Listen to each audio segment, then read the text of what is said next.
Hello, myself Janmejay Mahato, working in Department of Physics, Jamshedpur Workers College, Jamshedpur. Today, I will deliver a lecture on electric field intensity due to a uniformly charged thin spherical cell, hollow sphere, and this is my 13th lecture. This topic is very useful for UG Semester 2 Physics Honours, paper CC3. So, this is our topic, electricity and magnetism, and these are the contents. So today we will study about electric field intensity due to a uniformly charged thin spherical cell, that is hollow sphere, and we will calculate electric field intensity outside the cell, on the surface of the cell, and inside the cell. So electric field intensity due to a uniformly charged thin spherical cell, that is hollow sphere. So here in this slide we will calculate electric field intensity at a point outside the cell. So if we consider a point outside the cell and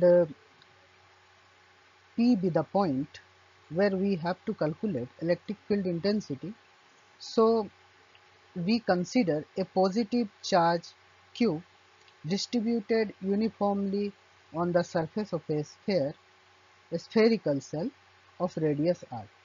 तो हम लोग को अगर मान लीजिए outside में electric field intensity calculate करना है, मान लेते हैं वो पॉइंट P है, तो हम लोग ये मानते हैं, ये कंसीडर करते हैं कि Q चार्ज जो है वो यूनिफॉर्मली डिस्ट्रीब्यूटेड है उस स्फेयर के चारों तरफ और जिसका कि रेडियस क्या है, r है.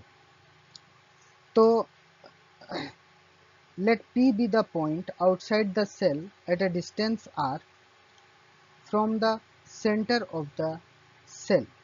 अब मान लिया जाए कि P पॉइंट है r डिस्टेंस में, जो कि ये सेंटर ऑफ द सेल से ये r डिस्टेंस में है. बोलने का मतलब ये O से लेके यहाँ P तक का डिस्टेंस क्या है, r है. बोलने का मतलब ये जो r है, स्मॉल r, ये ग्रेटर देन है क्या, कैपिटल R से, यानी कि जो अंदर वाला जो स्फेयर है उसका रेडियस कैपिटल R है और बाहर वाला जो स्फेयर है, गॉसियन स्फेयर ड्रॉ किए हैं, उसका रेडियस स्मॉल r है. तो वही चीज कर रहे हैं, we draw a Gaussian sphere of radius r, small r, with O as the centre. Then according to Gauss theorem, हम लोग गॉस थ्योरम से ये जानते हैं, vector E dot vector ds close integral over surface S is equal to Q by epsilon naught. इसको equation 1 किए. जब हम ये जो डॉट प्रोडक्ट है इसको हम जब हटाते हैं तो ये वेक्टर जब हटता है तो ये वेक्टर E का मोड, वेक्टर ds का मोड और कोस थीटा होता है. तो जब मोड और वेक्टर हट जाएगा तो केवल मैग्नीट्यूड E और ds यहाँ बचेगा और यहाँ कोस थीटा बचेगा, is equal to Q by epsilon naught होगा. इसको हम लोग क्या किए, इक्वेशन 2 किए. अब since vector E and vector ds are directed along the same direction, अगर मान लेते हैं ये जो वेक्टर E है यानी कि इलेक्ट्रिक फील्ड इंटेंसिटी का डायरेक्शन और एरिया वेक्टर का डायरेक्शन दोनों एक ही डायरेक्शन में है, यानी कि दोनों के बीच में कोई भी एंगल नहीं बन रहा है, तो उस कंडीशन में हम लोग क्या करेंगे, theta is equal to 0 degree लेंगे. तो अब ये जो 0 डिग्री है इसको हम लोग यहाँ पुट किए तो हमको क्या मिला, close integral over surface S E D S cos 0 is equal to Q by epsilon naught. अब कोस 0 का मान 1 होता है तो ये हो गया, तो यहाँ पर बचा क्या, ई डी एस और close integral over surface S is equal to Q by epsilon naught, जिसको हम लोग क्या किए, इक्वेशन 3 माने. अब सिंस E यानी कि electric field intensity at all points on the Gaussian surface is same and directed radially outwards, हम ये मानते हैं कि ये जो है electric field intensity Gaussian surface का हर पॉइंट पे क्या होगा, उसका इंटेंसिटी क्या होगा, सेम होगा और उसका डायरेक्शन जो होगा आउटवर्ड डायरेक्शन की ओर होगा. तो उस केस में हम लोग क्या करेंगे, E जो है यानी कि इलेक्ट्रिक फील्ड इंटेंसिटी ये कांस्टेंट हो जाएगा, यानी कि कांस्टेंट को हम लोग क्या करेंगे, बाहर निकालेंगे. जब ये बाहर निकाल देते हैं तो यानी कि यहाँ बचता है close integral over surface S ds is equal to Q by epsilon naught. तो इसको क्या किए, इक्वेशन 4 माने। अब but close integral over surface S D S is equal to क्या है, surface area of the Gaussian surface that is spherical. तो हम लोग यहाँ जो गॉसियन सरफेस ड्रॉ किए हैं ये क्या है, स्फेयर का शेप में है, और हम लोग ये जानते हैं स्फेरिकल सरफेस का जो एरिया होता है वो क्या होता है, 4 पाई आर स्क्वायर है, जहाँ पर ये जो आर है इस बड़ा वाला स्फेयर का यानी कि गॉसियन सरफेस का उसका रेडियस है। तो तब उस केस में इक्वेशन 4 को हम लोग लिख सकते हैं, देन इक्वेशन 4 बिकम्स, ये क्या हो जाएगा, E into 4 pi R square बराबर Q बाई एप्सिलॉन नॉट।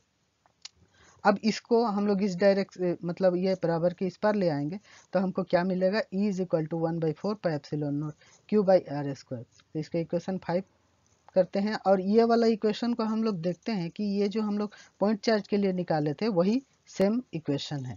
तो यानी कि which is the electric field due to a point charge Q at a distance R, यानी कि R डिस्टेंस में कोई भी पॉइंट पे हम जितना इलेक्ट्रिक फील्ड निकालते हैं वही इलेक्ट्रिक फील्ड इंटेंसिटी हम लोग को यहाँ से मिला। अब है electric field intensity at a point on the surface of the shell. अब मान लेते हैं कि कोई भी एक स्फीयर है और वहाँ पर उस सरफेस पे कितना इलेक्ट्रिक फील्ड इंटेंसिटी होगा उसको हम लोग कैसे कैलकुलेट करेंगे।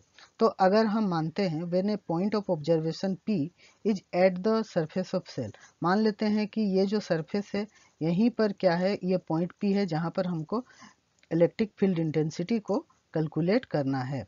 तो हम लोग क्या पाते हैं, then R is equal to R. तो यानी कि जो हम लोग का दोनों इससे पहले वाला स्लाइड में जो हम लोग देखे थे, एक इनसाइड में एक स्फेयर था और एक आउटसाइड में एक स्फेयर यानी कि गॉसियन जो स्फेयर था वो दोनों का रेडियस जो है सेम हो जाएगा, यानी कि small r is equal to capital R। तो हम लोग इक्वेशन 5 को लिख सकते हैं। So from equation 5 we get, तो E is equal to 1/4 pi epsilon naught Q by R square. जहाँ पर पहले वाला इक्वेशन में स्मॉल r था, इसमें अब क्योंकि ये दोनों बराबर हो गया यहाँ, इसीलिए क्या हो गया, कैपिटल R का स्क्वायर हो गया। इसको हम क्या किए, इक्वेशन 6। अब क्योंकि यहाँ पर तो सरफेस है तो यहाँ पर सरफेस का चार्ज डेंसिटी होगा, तो हम लोग जानते हैं if sigma is the surface charge density of the shell, और जो है सिग्मा बराबर क्या होता है, चार्ज बाई एरिया, और यहाँ पर चार्ज कितना है, Q है, और इसका एरिया क्या है, 4 पाई आर स्क्वायर। तो यहाँ से हम लोग जो चार्ज का वैल्यू है वो निकाल सकते हैं, sigma into 4 pi R square. इसको हम लोग क्या किए, इक्वेशन 7 किए। अब ये वाला जो वैल्यू आया चार्ज का, इसको हम लोग इक्वेशन 6 में पुट करेंगे, यानी कि putting the value of equation 7 in equation 6 we get. तो यहाँ पर हमको क्या मिला, E is equal to 1/4 pi epsilon naught sigma into 4 pi R square by R square. तो यहाँ पर कैपिटल आर स्क्वायर ये दोनों कैंसिल हो जाएगा, और ये जो 4 पाई है 4 पाई ये भी कैंसिल हो जाएगा। तो हमको मिलेगा E is equal to sigma by epsilon naught, यानी कि thus the electric field E is maximum at the surface of uniformly charged thin spherical cell। यानी कि हम लोग को इक्वेशन 8 से ये पता चलता है कि ये जो है इलेक्ट्रिक फील्ड इंटेंसिटी सबसे ज़्यादा कोई भी थिन स्फेरिकल सेल है, और अगर चार्ज का डिस्ट्रीब्यूशन यूनिफॉर्म हो तो वो क्या होगा, उस सरफेस पे होगा। अब है electric field intensity at a point on the inside the cell, electric field intensity at a point inside the cell। तो यहाँ पर अगर मान लीजिए कोई हमको इलेक्ट्रिक फील्ड इंटेंसिटी निकालना है, मान लीजिए P वो पॉइंट है, तो हम लोग क्या करते हैं, P पॉइंट से होते हुए एक गॉसियन सरफेस ड्रॉ करते हैं, गॉसियन स्फीयर जिसका रेडियस क्या है, स्मॉल r है, और ये जो बाहर वाला जो हम लोग का जो सरफेस है यानी कि सेल है उसका रेडियस जो है ये कैपिटल R है। तो हम लोग वही चीज़ लिखे हैं, we draw a Gaussian sphere of radius R with O as the centre, जहाँ पर ये क्या है, O सेंटर है। और तो उसी तरीके से यहाँ पर हम लोग क्या देखेंगे, वेक्टर E और वेक्टर DS का भी डायरेक्शन क्या होगा, आउटवर्ड डायरेक्शन में होगा। तो दोनों का यहाँ पर हम लोग देख सकते हैं। तो यहाँ पर अब हम लोग जानते हैं कि then according to Gauss theorem we get vector E dot vector DS close integral over surface S is equal to Q by epsilon naught. इसको हम लोग इक्वेशन 1 करते हैं। अब हम लोग ये जानते हैं, since in the case of Gaussian surface encloses no charges, यानी कि अगर मान लीजिए इस गॉसियन सरफेस जो है ये कोई भी चार्ज को इनक्लोज नहीं कर सकता है, यानी कि क्या हो जाएगा, जो चार्ज है चार्ज बराबर क्या हो जाएगा, जीरो हो जाएगा। तो जब ये चार्ज जीरो हो गया तब हम ये जो इक्वेशन 1 में जब पुट करेंगे तो क्या हो जाएगा, ये 0/ε0। सो इक्वेशन 1 बिकम्स, यानी कि close integral over surface S is equal to vector E dot vector D S is equal to क्या हो जाएगा, ये जीरो, इसको हम लोग जीरो लिखे। अब ये क्योंकि वेक्टर फॉर्म में है इसको हमको चेंज करना होगा, यानी कि इसको जब हम चेंज किए तो ये हमको मिला close integral over surface S E D S cos 0 degree. तो ये बराबर जीरो हो गया। अब कोस जीरो का वैल्यू क्या होता है, 1 होता है, तो यहाँ पर क्या हो गया, ये ई डी एस हो गया। अब उसी तरीके से अगर हम इलेक्ट्रिक फील्ड इंटेंसिटी इस पूरे इंटायर सरफेस पे देखें तो वहाँ पर सेम होगा, यानी कि कांस्टेंट होगा। तो हम लोग क्या किए, ई को बाहर निकाल दिए, तो यहाँ पर close integral over surface D S, और ये जो है यहाँ पर मान लीजिए इसका ds का अगर हम इंटीग्रेशन करें तो हमको क्या मिलेगा, s मिलेगा। और क्योंकि इस साइड ये s हो गया, इसको इधर ले आएंगे तो जीरो हो जाएगा। इस तरह से हमको क्या मिला, E is equal to zero, यानी कि इलेक्ट्रिक फील्ड इंटेंसिटी जीरो, यानी कि इनसाइड में जितना भी हम इलेक्ट्रिक फील्ड इंटेंसिटी को कैलकुलेट करेंगे हर पॉइंट पे क्या होगा, इलेक्ट्रिक फील्ड इंटेंसिटी जीरो होगा। यानी कि हम बोल सकते हैं thus there is no electric field inside a uniformly charged thin spherical shell, यानी कि कोई भी इलेक्ट्रिक फील्ड नहीं होगा इस, अगर मान लीजिए कोई भी स्फेरिकल सेल है उसका हम अगर इनसाइड में इलेक्ट्रिक फील्ड कैलकुलेट करें तो। ठीक है, थैंक यू।